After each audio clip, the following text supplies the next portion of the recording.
Gulf రీజియన్లో చాలామంది ప్రవాస భారతీయులు సెమీ స్కిల్డ్ అన్స్కిల్డ్ వర్క్ చేస్తూ వాళ్ళ జీవనం సాగిస్తున్నారు.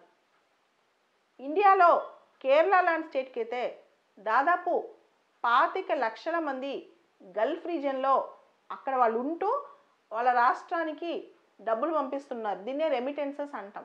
అయితే ఇప్పుడు గత 3-4 సంవత్సరాలుగా గల్ఫ్ రీజియన్లో చాలా దేశాలు నేషనలైజేషన్ పాలసీస్ అంటే మా ఉద్యోగాలు మాకే, మా దేశస్తులకే అని మొదలెట్టాయి.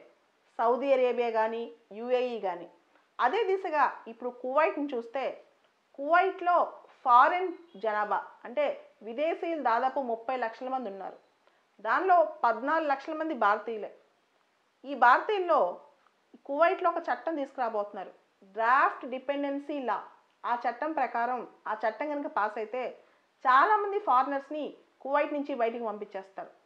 అది కనుక జరిగితే దాదాపు 8 లక్షల మంది ఇండియన్స్ భారతదేశానికి తిరిగి రావాల్సి ఉంటుంది. కేరళకు సంబంధించి అయితే దాదాపు 3.5 lakh కేరళైట్స్, 3.5 లక్షల మంది కేరళైట్స్ కువైట్లో జాబ్ చేస్తున్నారు.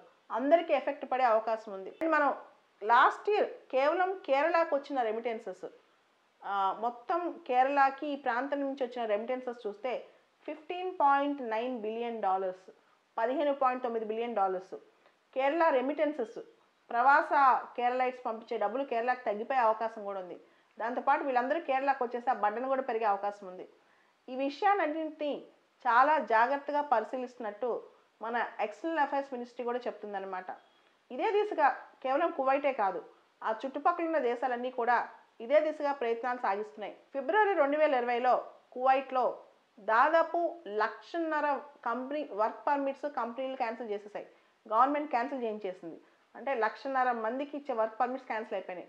అదేవిధంగా అక్టోబర్ నాటికి సగానికి సగం ఫారినర్స్ ఉద్యోగాలు పోయే ప్రమాదం ఉందంట కువైట్లో. అంటే లోకల్ వాళ్ళని ప్రిఫర్ చేసి ఫారినర్స్కి ఇవ్వకుండా.